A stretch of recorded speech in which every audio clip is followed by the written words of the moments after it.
What's up YouTube? Capital G here. Got some pretty short but flashy duels for you guys to check out. Showing you, well, what the new Spellcaster deck can actually do. You guys know the Spellcasters are getting a structure deck. They're going to be featured in the second game. First duel is going to be Blackwings versus a new version of Burning Abyss. It's really not that different than your regular Sekka's Burning Abyss. It does actually run Block Dragon because, you know, Block Dragon's just effing amazing. We've seen Block Dragon and Doki Doki Magnets for a long time, and you know, certain things like Mathematician, level 3 Earth Monster, also Phoenix Rhino Warrior just happens to be Earth, so there's some cards that can use it. Anyways, let's see exactly what Blackwings are going to be able to do. You know, I feel like Blackwings are always just missing a little something. I mean, they can summon full Armor Master like stupidly easy, but it always feels like the opponent has a Kaiju or like a Borosword Dragon or just a monster that can just kind of out it. I kind of feel like maybe you got to throw some impermanences in there, or you know, lost win or something, because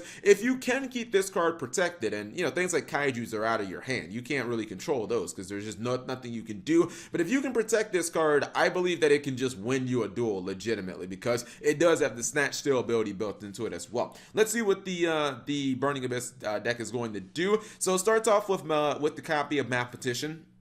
Drops in the Edge Imp Sabers, and not looking so bad. He did Kaiju the Full Armor Master off the field, which made it very easy to get off the field. Okay, fair enough. This is actually going to be a pretty spicy play. He goes for Nightmare Cerberus, pitching the copy of the oh man, I'm forgetting this guy's name, the Phoenix Rhino Warrior, and then Seer just summons the Dante back from his deck. But watch what he's going to do here. He goes for Topologic Bomber Dragon. That's going to end up getting him a card, and when you summon Block Dragon is going to trigger your Bomber Dragon, and Block Dragon cannot be destroyed by card effects, so it won't actually be blown up by the copy of Bomber Dragon, and you basically just get to nuke your opponent's field, which is actually kind of nice. You also get a 3,000 booty. The thing is, you know, Blackwings can get the Full Armor Master back pretty easily. This combo just kind of starts off with the copy of Blizzard. He gets Hawk Joe. Now here comes the Full Armor Master, and the thing is, really all he needs to do is just get this to activate.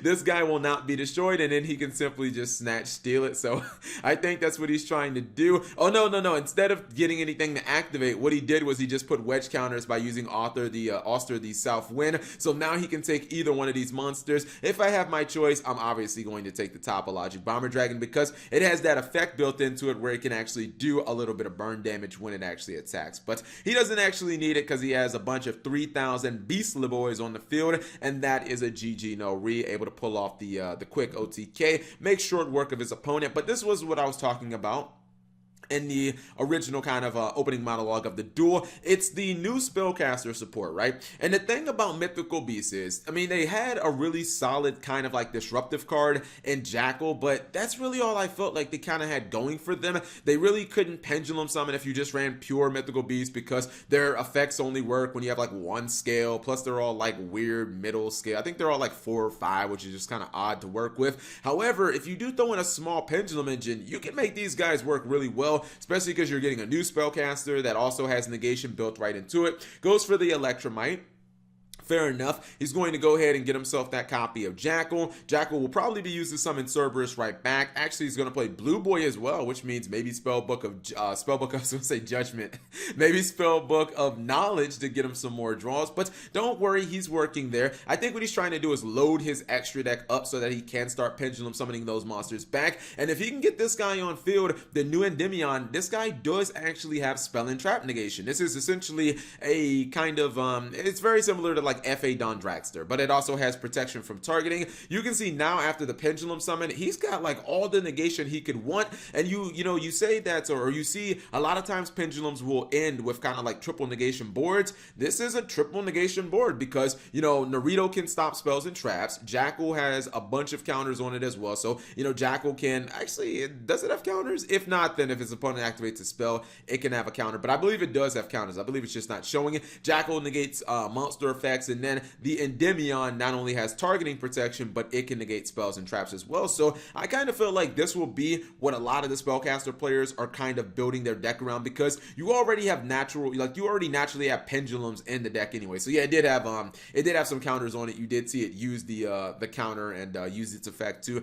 negate the copy of Shiranui Solitaire there. This is what I kind of feel like the deck should kind of be aiming to use, or aiming to kind of make turn one, just make a board with, you know, potentially at the minimum, I would probably go for Endymion and like Jackal. But it's good to show you that, you know, now Mythical Beasts do have some like legitimate going first plays. You can take this competition with a grain of salt, because, you know, it's just vampires, not like a competitive deck or anything like that. But this duel was really just to show off the potential of what they could do. Anyways, hopefully you guys enjoyed the short duel. If you did, give the video a thumbs up. Thank you guys for watching. As always, subscribe if you have not already, and turn on that notification bell for daily videos.